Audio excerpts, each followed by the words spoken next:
Shalom, shalom, Israel. First and foremost, I want to give all honor, glory, and praise unto YAHAWAH, YAHAWASHI, Wakwadash, double honors to the elders and apostles of Great Millstone, and shalom to the mighty Akim, Wakwathim, who are diligently waiting to be delivered from this final captivity. This is Brother Kawakab coming at you with another lesson. Today's lesson is going to be on this video, which unfortunately I cannot play it right now, but the main thing I want to get into is this video where you see the caption where it says these women would be calling Yahawashi broke if he was walking the earth. And now this actually hits home for me because this is a very, this is a very, I don't know what the word is. It's a very true statement, okay? And the reason why it hits home is because, whenever most men, think about having a wife or getting married and stuff like that, they would expect their women to be loyal, and that, okay, well, they're not just there, or more times than not, they're not just there because of what I have, but they are there because they actually care and they actually love me for me rather than the things that I can provide for them. And with that being said, that's the irony of it, where women are hypergamous and they would only care about Yahawashi when he is the king, when he actually has all the wealth. But I don't really think that he really, I could be wrong on this, but I genuinely don't even think that he carried money with him during his time. I think he never had money on him. I'm pretty sure that was the case. But basically what happened with Yahawashi was, he was wandering and preaching and teaching to everyone, all the elect. It's like he was preaching and teaching, and then the stuff about that was how at the end of his preaching and teaching, he ended up just being, he didn't really have money. His father had money, and I think he went to, because I remember in John, I believe it's 9, he went to his, he went to a wedding or something. I don't know, Slakia. The details are escaping me, and I don't have access to the internet right now. But I'm trying to just remember it all off the top of my head. But basically, with what happened with Yahawashi was, with him, he was one of those broke, dusty jakes. All right, that these women be calling a lot of jakes, and that's the thing where for us as well, we are on the highways and byways. We don't have, we might not be rich. All right, but I'm pretty sure. Some of us have more money than others. Maybe some of us have less money. But the main thing is that we, just like Yahawashi, were poor. We're not necessarily poor, but we're not reliant on carnal riches. All right. So now let's actually get into some of these precepts. All right.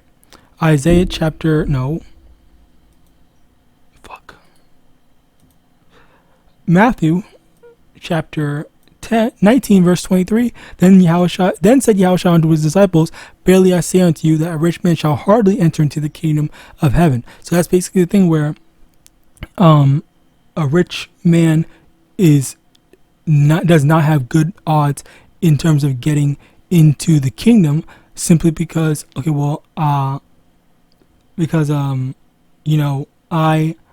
he needs, what's the word? He's so fixated on his wealth and his money and stuff like that. He doesn't care about, this is, I need to focus on pleasing Yahawashi rather than, pleasing my flesh. Okay. So because of that thing clouds one's judgment and makes it so that, because I can't do this because I'm too fixated on, money, I don't even bother with doing anything else. Like there's the only thing that matters to me is getting money. So as a result of me getting all the money that I want, all right, well, I don't need anything else. And then people have a false sense of, oh, well, my money is going to protect me. My money's going to help me in whatever situation that I'm in. And as a result of that, putting their confidence in money, then they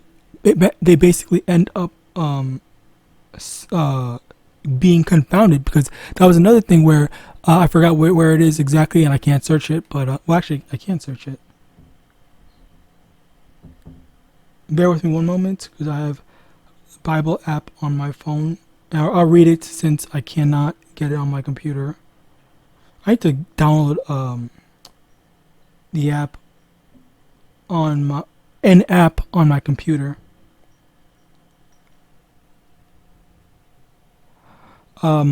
Luke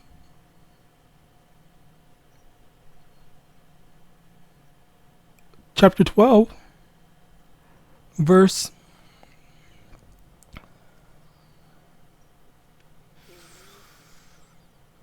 16, and he spake a parable unto them, saying, the ground of a certain rich man brought forth plentifully.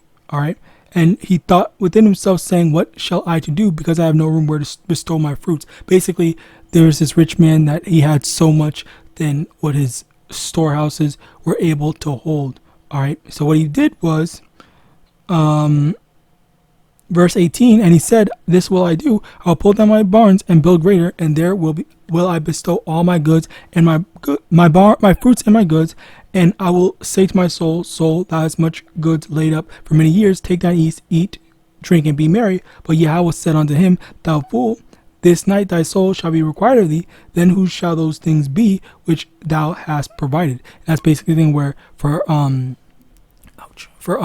the thing with this was, there was this rich man who said, okay, well, I have all this money, I have all this riches and wealth and stuff like that. So what I'm going to do is I'm just going to, take my ease and, relax with all the stuff, because I have a lifetime supply of food or more. All right. And instead, the Lord basically showed in this parable that, yeah, you can have all that preparation, but as soon as you finish the preparation, as soon as you set yourself up for life, the Lord just makes it so, oh, you get a heart attack, oh, someone kills you, or whatever. Literally anything could happen to you. And that's the thing where your life is not guaranteed, tomorrow's not guaranteed, and you have so many people that believe that life is guaranteed, and as a result of that, they get proud, and they get a big head as a result of it. All right. So as a result of their big head, then, okay, well, then I don't want to deal. I'm just going to do this. I'm going to do that and whatever. And I'm going to do whatever I want, thinking that your plans are always going to make it. Your plans are always going to pull through. But what does the Lord say about that?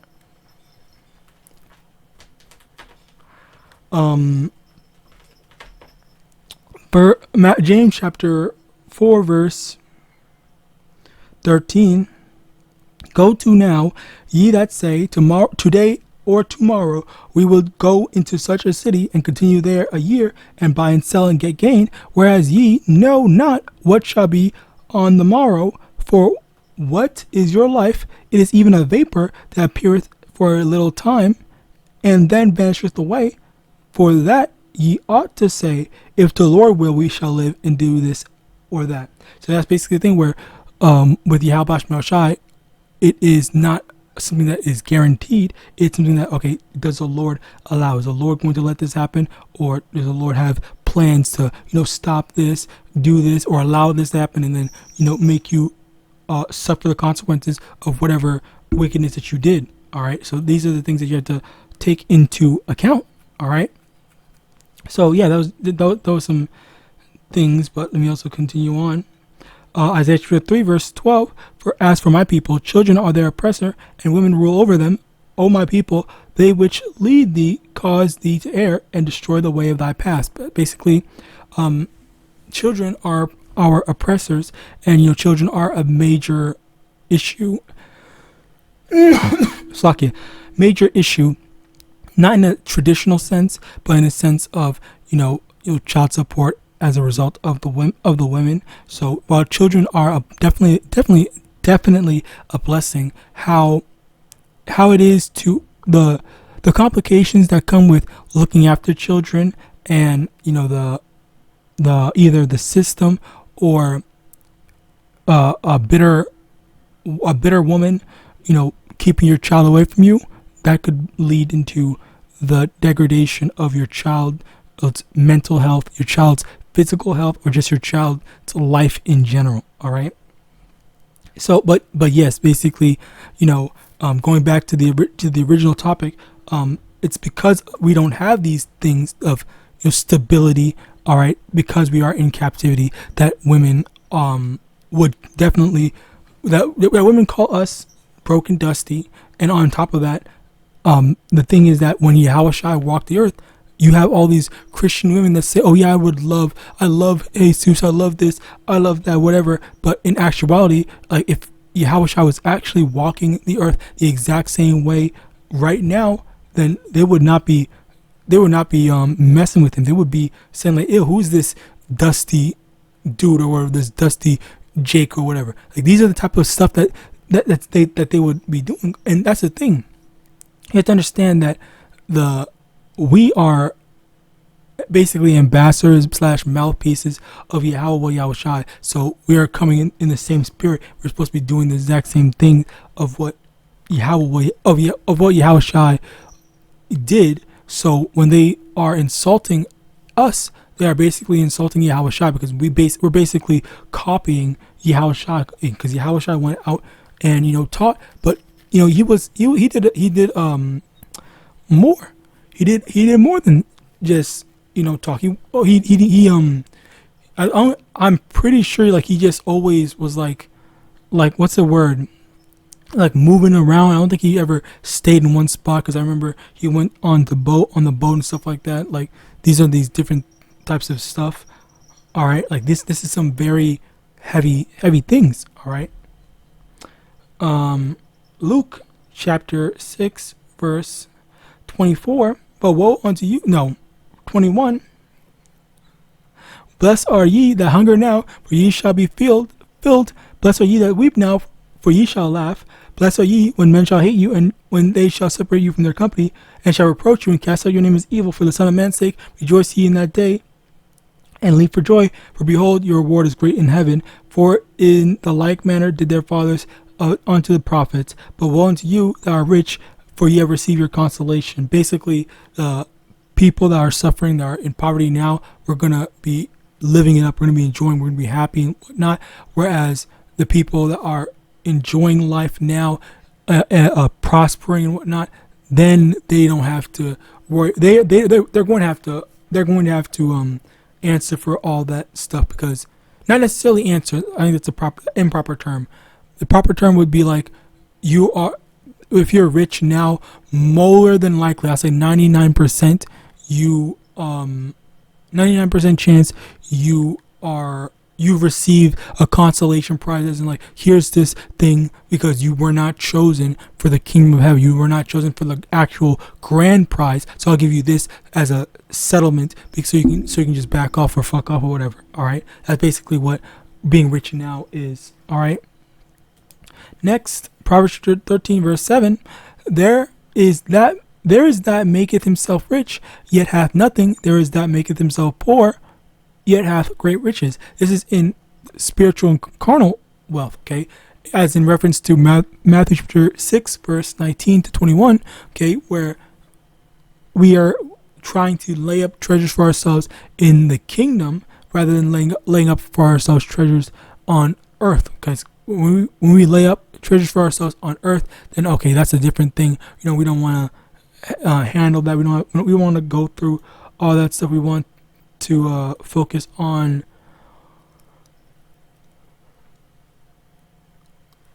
Slakia. We want to focus on how unpleasing Yahawadah rather than pleasing Esau, Edom.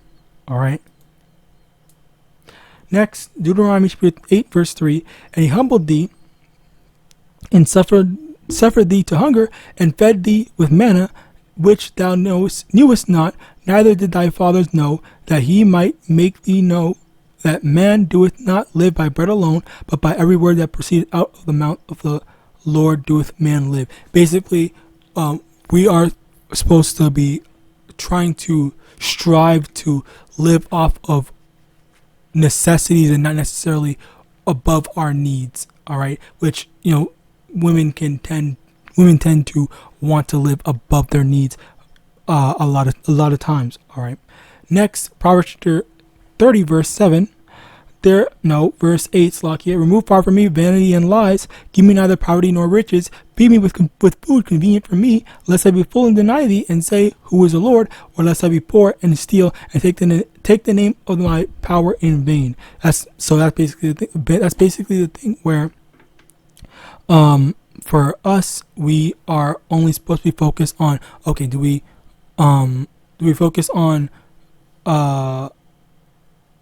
getting a lot of money, getting a lot of riches and stuff like that, or we focus on just getting what we need, getting what was necessary? Because that was the thing with Yahawashi. He only got what was needed. Okay, whenever he needed to eat food, the Lord would provide. Okay, remember when he shared the fish, okay, and the bread, and he made it multiple so that everyone could eat what few food he had. He made it last. All right, this is the thing with Yahawashi, where he's not enjoying no extravagant meal, but he's showing you guys that we can make it, and he's giving us the example that we need to follow. So with that, I pray this lesson was edifying. I want to give all honor, glory, and praise unto YAHAWAH, Shem, Yahawashi, Hashem, Quakwadash, double honors to the elders and apostles, great millstone, abad, ball, and shalom.